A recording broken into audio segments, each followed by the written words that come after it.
Hello students, in this video I will be going through the process of writing the equation of a circle by applying a skill called completing the square. Let's take a look. So up until this point we've covered how to write the equation of a circle on a coordinate grid, and the equation of a circle took the form of the Pythagorean theorem, which then we further inferred that the equation can be rewritten as x minus h squared plus y minus k squared equal to r squared, where h and k is the center of the circle and r represents the radius of the circle. This is otherwise known as writing the equation of a circle in standard form. Please recognize the following, that both x minus h quantity squared and y minus, this should say k here, y minus k quantity squared are both perfect squares.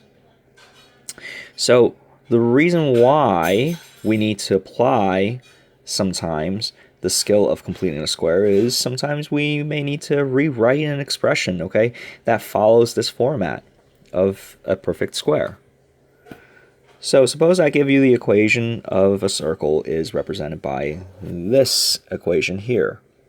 What are we to do then? How do we identify what is the center of the circle and what is the radius of the circle, right? So in order for us to do this, right, how do we identify these things? In order for us to do this, we have to apply this process of completing the square.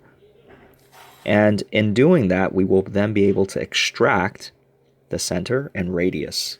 Let's take a look how we can do this. So here's the equation again.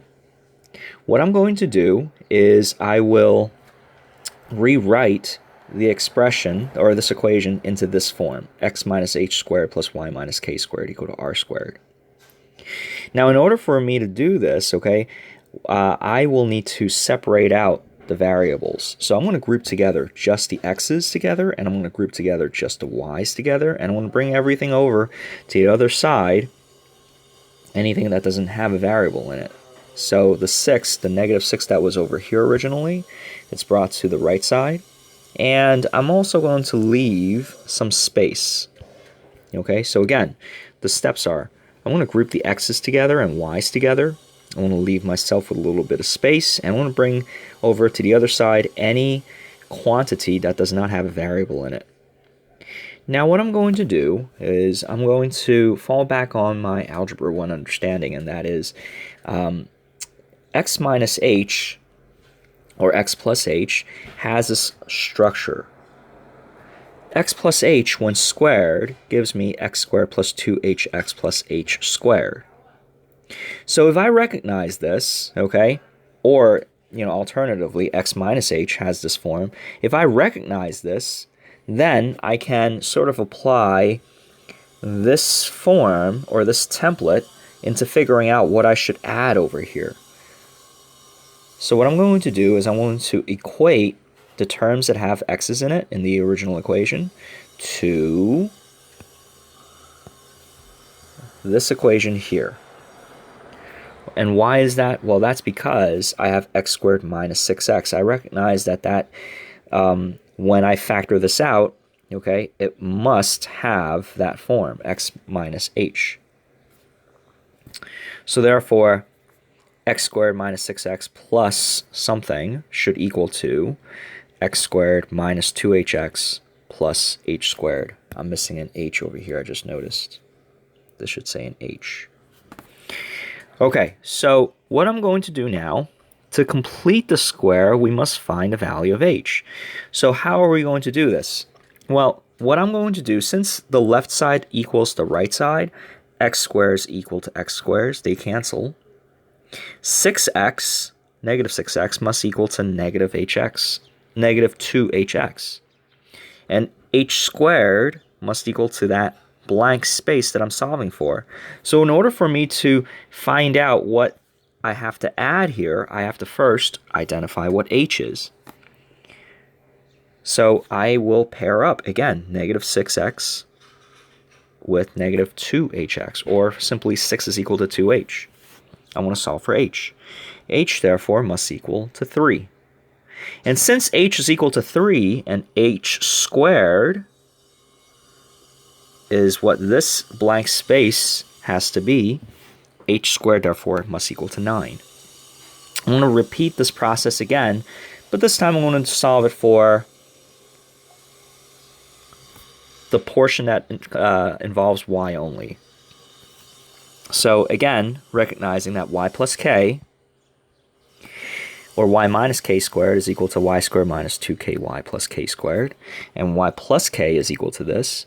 Every time I complete the square, I need to consider whether it should be y plus some number or y minus a number, and how we can tell is based upon these numbers here that's in front of the x or y. Alright, so now what I will do is pair up y squared plus 2y with this equation. So y squared plus 2y plus blank will equal to y squared plus 2ky plus k squared. And again, I'm going to repeat the process again. In order for me to solve for what this blank space is, I need to first solve for what k is. And since 2k is equal to 2, I can then say k is equal to 1. And if k is equal to 1, then k squared will equal to 1. Finally, what I'm going to do, since I've figured out what to add in these blank spaces, that's what I'm going to do. I am going to substitute that back in. But remember, okay, what I add to the left, I must add to the right. This is the main principle of algebra. What I add to the left, I must also add to the right. I'm in the very last steps of the process of writing the equation in standard form. What I'm going to do is I'm going to clean up the right-hand side. I recognize that the right-hand side adds up to 16. And the left-hand side, well, this is a perfect square, and so is this guy. So therefore, it must factor to these things. And I've already solved for h. H was equal to 3 and k is equal to 1. So therefore, the equation of the circle is x minus 3 squared plus y plus 1 squared is equal to 16. So there you have it. The center of the circle is 3 comma negative 1, and the radius is equal to 4. Now, looking at this for the first time, yes, this does look like a lot of steps, which is why for the assignment attached to this lesson, we're just going to practice completing the square. And in the next lesson, the next assignment following that lesson, I want to have you go through this process. But for this lesson, for this assignment, you're just going to go through completing the square. So let's revisit the skill of completing the square. This is the why, right? Why we need to know how to complete the square. And now let's practice doing that exact skill. So what you're going to do for the following, there are two things you're going to do. You're going to find the missing values to complete the square. And after that, you're going to write the expression in factored form. All right. So looking at this, x squared plus 4x plus blank, this actually follows the form of x squared plus 2hx plus h squared. And again, anytime, remember, you have x squared plus 2hx plus h squared. This is equal to x plus h quantity squared. And then if you have x squared minus 2hx plus h squared, this will equal to x minus h squared. And how do you know whether you have plus or minus 2hx? Well, you just look at this number over here. That's positive. So therefore, it must be plus 2hx. Okay? All right. So again, this factors into x plus h squared. Recognizing these facts, I can then say that 2h must equal to 4 because this coefficient here, they must coincide, right? I'm just pairing like terms together because they are both equal. The left side equals to the right side. So therefore, h must equal to 2. And if h is equal to 2, then I can say that h squared is equal to 4. Finally, the equation x squared plus 4x plus 4, therefore, must equal to x plus 2 quantity squared. Let's do that for question number 2. And again, because I have a subtraction here, immediately I recognize that I'm dealing with a minus 2hx. So therefore, what has to be the value of h? 2h therefore must equal to 10. And if 2h is equal to 10, h therefore must equal to 5. And if h is equal to 5, h squared is equal to 25.